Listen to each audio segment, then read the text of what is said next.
શ્રી ગોકુલનાથજીનો એક સુંદર પ્રસંગ. એક દિવસ આપશ્રીનો જન્મ દિવસ હતો અને ઉત્સવ મનાવવામાં આવી રહ્યો હતો. તે દિવસે વૈષ્ણવો જ્યારે મહાપ્રસાદ લેવા માટે પંગતમાં બેઠા ત્યારે પાતલમાં ભાતની મીઠાઈઓ, સખરી, અનસખરી જેવી અનેક પ્રકારની વાનગીઓ પીરસાઈ હતી. બધા વૈષ્ણવો પ્રસાદી લઈ રહ્યા હતા. ત્યાં એક વૈષ્ણવ પ્રસાદી લીધા વગર પાતળ સામે દૃષ્ટિ કરીને અશ્રુપાત કરી રહ્યો હતો. બધા વૈષ્ણવો એ જોયું અને નારાજ થયા.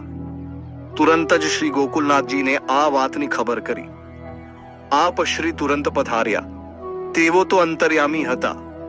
વૈષ્ણવના નેત્ર મિલી અશ્રુપાત કરતા વૈષ્ણવના અંતરના વિચાર જાણી ગયા અને આજ્ઞા કરી, તમે ઘરે જાઓ. આ સાંભળી અન્ય વૈષ્ણવોને ખૂબ જ આશ્ચર્ય થયું. તેઓએ શ્રી ગોકુલનાથજીને પૂછ્યું, જયરાજ, આપની આ લીલા સમજાય નહીં. ત્યારે આપશ્રીએ અત્યંત સુંદર વચનામૃત કર્યું. વૈષ્ણવો, તમે બધા પ્રસાદી લઈ રહ્યા છો, પણ તમે કોઈને તમારા ઘરે બિરાજતા શ્રી ઠાકોરજીનો વિચાર આવ્યો? આ વૈષ્ણવ નિષ્કંચન છે. ઘરના ઠાકોરજીને લૂનું, મીઠું અને રોટી ધરાવીને આવ્યા છે.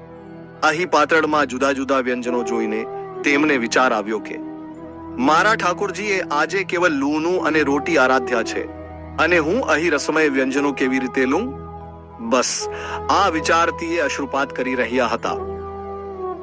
તમે પૂછતા હતા ને, તાદ્રશી વૈષ્ણવ કેવા હોય? તો એવો વૈષ્ણવ જે હંમેશા શ્રી ઠાકોરજીના સુખનો વિચાર કરે અને સ્વસુખનો ત્યાગ કરે, તેને તાદ્રશી વૈષ્ણવ કહેવાય. અને એવા વૈષ્ણવથી શ્રી ઠાકોરજી પ્રસન્ન થાય છે.